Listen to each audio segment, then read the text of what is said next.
If you feel that you want to kill somebody, or if you feel that you want to kill yourself, that's all right. That is all right to feel that way. Just don't go ahead and do it. Why you feel like you want to kill somebody else is because you really, really want them to die. But you don't want them to die physically. You don't want them to end their human life experience. What you are looking for is for them to die to their own judgments, to die to their convictions. Why do you want them to die in the first place? There has to be a reason. You don't just feel strong emotions that makes you think about killing somebody else. So there has to be a reason behind those feelings. So there is an attachment. There is an attachment between you and the other human being. And that attachment is emotions that are not joyful. If there are joyful emotions between two human beings, they do not wish to kill each other, or one doesn't desire to kill the other. So what you carry is hurt, and in relation to being mistreated, and that creates sorrow and guilt, which is ultimately fear. So when you want to kill somebody else, what you're looking for is for them to die in forgiveness. You want them to acknowledge what they have done in them mistreating you. That's why you feel like you want to kill them. You feel like they deserve to die because they mistreated you. But you are a part of this as well. It takes two to tango, and this is a relationship. So what was your part in all of this? Even though you're a loving, kind, compassionate human being, you have to take a step back and look at how you're treating yourself, how you treated yourself.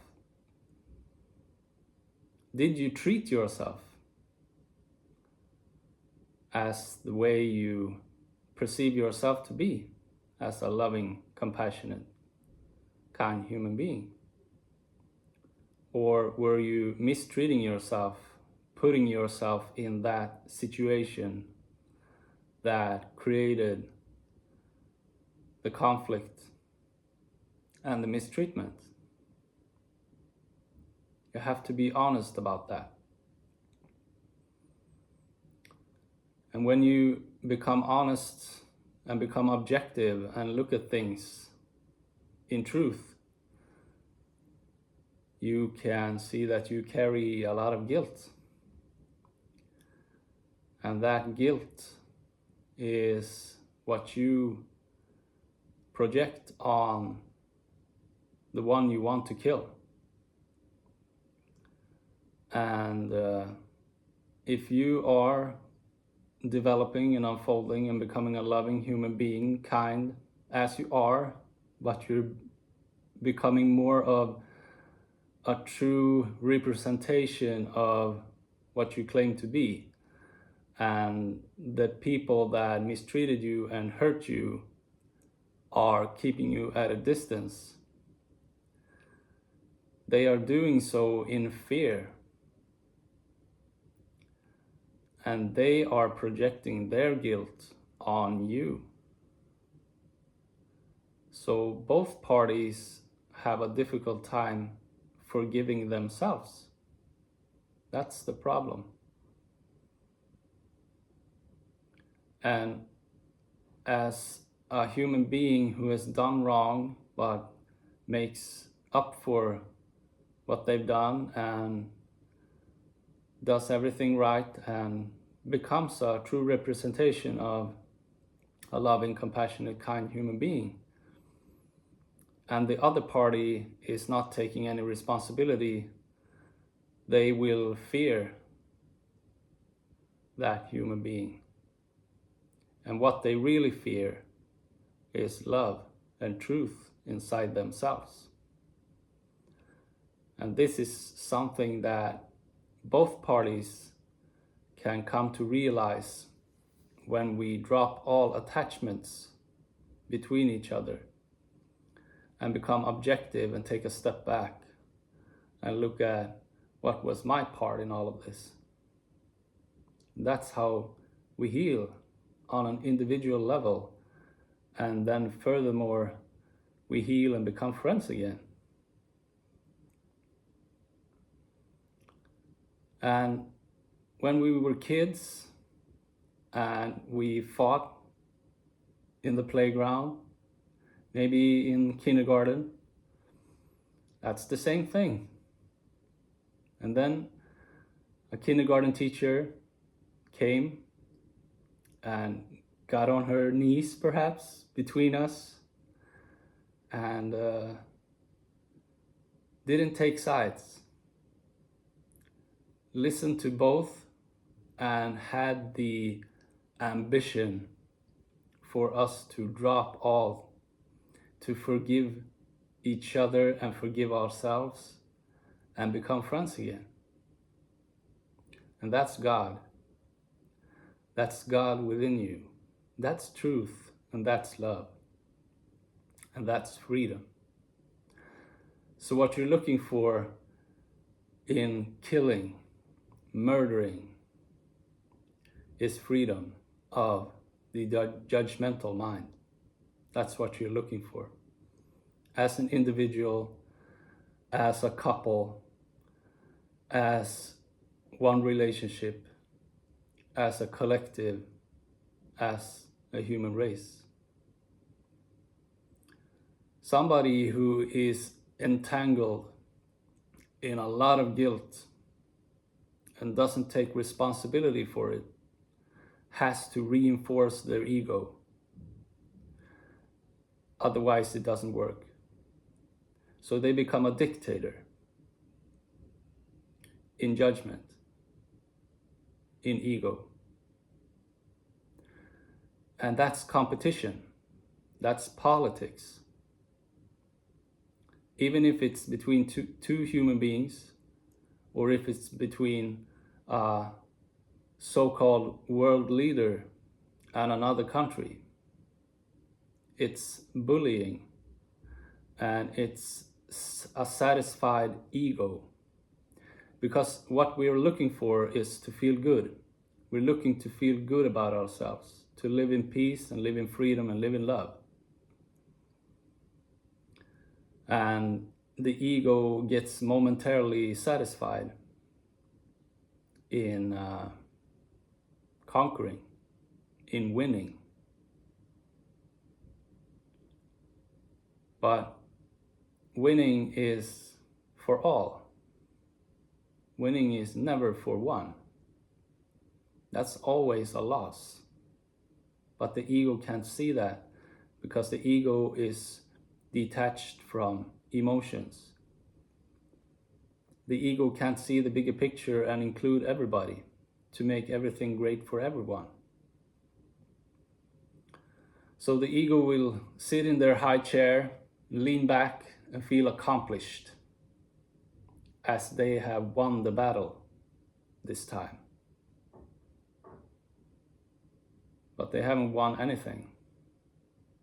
All they have done is to maintain their guilt projection onto what is loving that they actually fear, because they fear to become compassionate, kind, soft, freeing, and not judging as a human being. That's what they're looking for. That's what you are looking for in your relationships. So if you hold anyone guilty, that's actually your unwillingness to forgive. That's your unwillingness to wish for them to be free. And it's also about your guilt that you unwillingly want to let go of in order to become free and in love inside yourself. That's what it is. So a suicide is a homicide, and it becomes a genocide. It becomes genocide. It's all the same thing. It's all just a matter of perspective and how far it goes in terms of maintaining that guilt within you. So somebody can sit in a big house and they can have 50 cars and they can have a staff of 100 people and they can have an army. Why are they having this? What's the army's use? What's the purpose of that army? It's protection. So what are they protecting? In a free world, in a world of love, what are they protecting? Protecting. Well, they are protecting their ego. They are protecting their ego structure that doesn't take responsibility for the mess they made in the playground. And they are disconnected from the kindergarten teacher who just wants the best for both parties. That's what it is. And I don't want to say that it's childish behavior, because that is extremely condescending for me. Because kids sort this out in like 5 minutes together with the teacher, and later on they have a nap and they paint together. That's mature. But to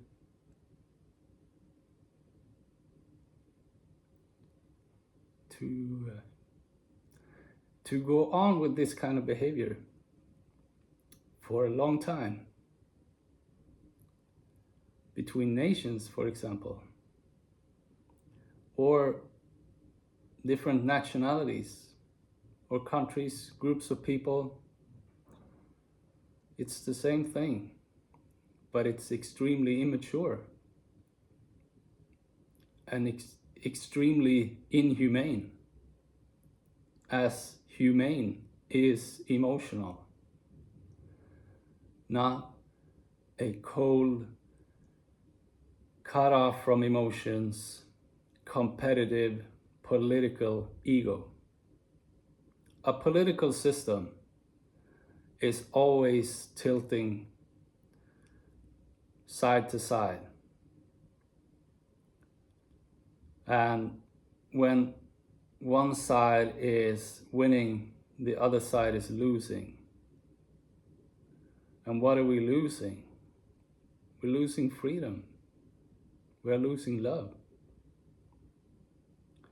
which is all about feeling and loving life. That's what we are supposed to value the most.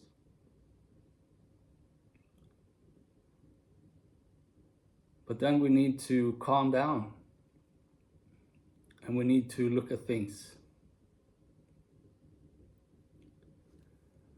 in a bigger perspective and see what's actually going on. And then we can drop the guilt and we can forgive ourselves and we can forgive each other. And the world is free. A world of love. Yeah. So peace. Peace. Peace in, peace out. Not peace out, peace in. That's the wrong order of any type of manifestation. It's intuition, thought, emotion, physical manifestation. It is not physical manifestation, thoughts and emotion, intention. Energy first. Okay, bye.